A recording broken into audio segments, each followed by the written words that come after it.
Last night on April 16th, I did a tea leaf reading on Nancy Guthrie.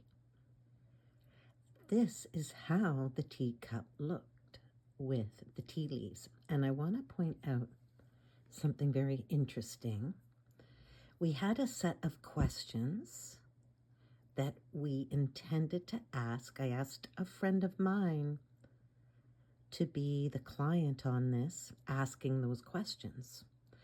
And I want to zoom in over here on this area. Follow with me here. And follow with me here. See all of these little dots of tea leaf? Okay, first thing I want you to see is what was communicated to me immediately before the client could even ask me a question on this is I see this, and there is Nancy.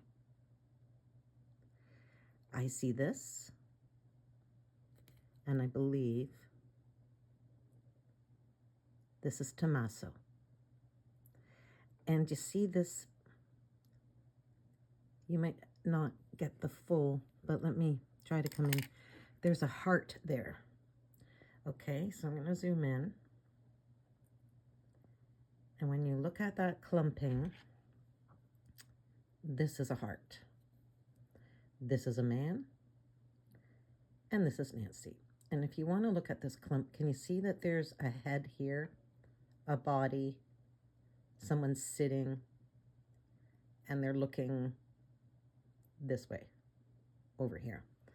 Okay, what was very beautiful about tuning in to this tiny little area, this is how tea leaves can be remarkable. And we did record this. I will actually transcribe it and give the exact wording. Today I'm just recounting, and it ended up being a 2-hour reading. And the gist of what Nancy was showing me is when she went for dinner, this is sort of like a clump that shows where she went for dinner with Tommaso and Annie, and the fact that there were games and dinner, and she is showing that that was an excellent evening for her. If anything, she was even relaying that she was in pain, but there was happiness and there was love. And I'm going to tell you, I'll transcribe all of it.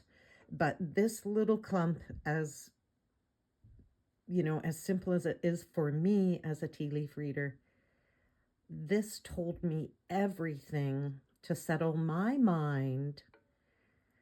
I just will say again and again, Annie and Tommaso did not plan this.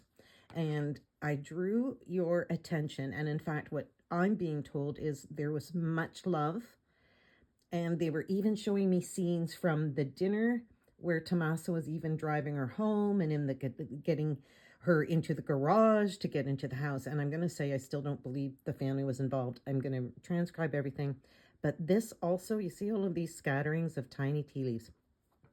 Sometimes markings like this where there's a whole grouping or line of any form of petite leaf. For me, this is money. Okay, so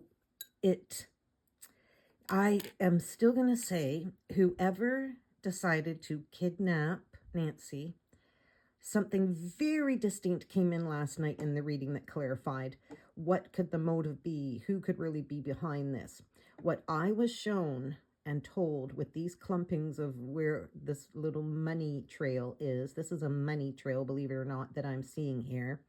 You'll see that it stands away from where this is where Nancy and Tommaso are. This trail of money is not with Tommaso. Do you see that? It's over here.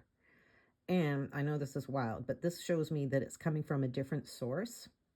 It did not come within the family to want this money. What's showing me again distinctly is, how did it come out? It came out something like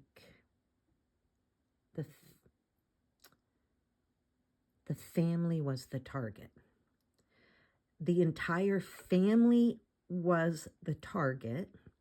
Nancy Guthrie really wasn't the target by saying, oh, you know, it's the Epstein files. Oh, Nancy. Oh, she was supposed to testify in court with a corporate uh, uh, lawsuit.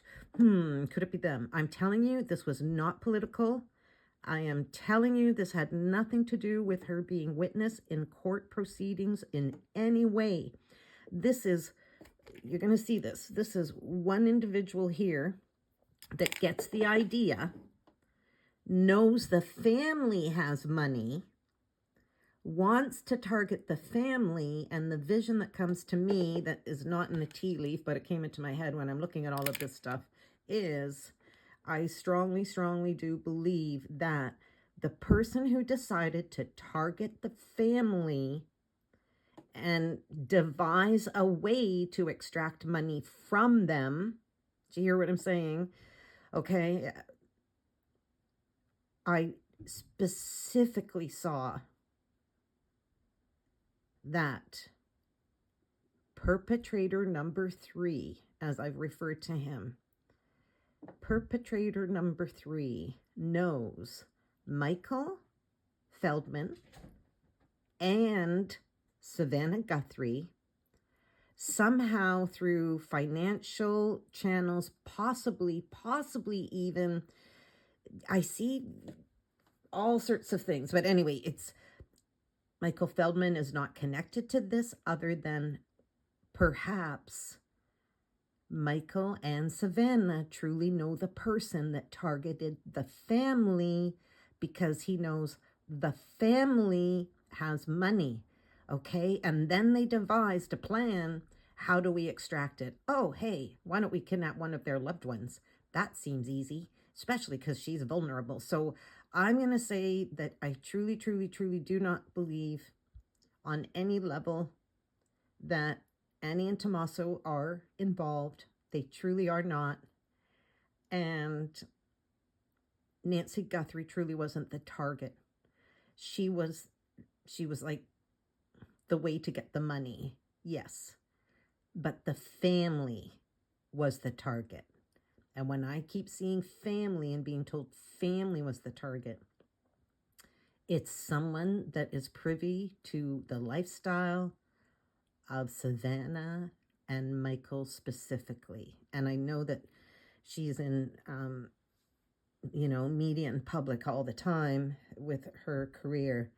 But as simple as I'm going to say that, it's just not Annie and Tommaso, okay? The perpetrator 3 that coordinated this entire operation wants money. The motive really is money, and he wants money as a status. He doesn't want his status slipping, and he feels money is the way to keep his status from slipping.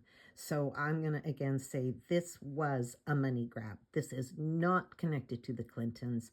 This is not connected to any court proceedings. This is not connected to Epstein survivors having a platform to speak through Savannah. I really believe this Perp 3 somehow is in the circles with Michael Feldman, in the communications network, and advancing technologies through communication. It could be just so many knows through 1 to 6 degrees of separation, but I do believe this person just sort of was close enough to say, this is how I'm going to go after some money.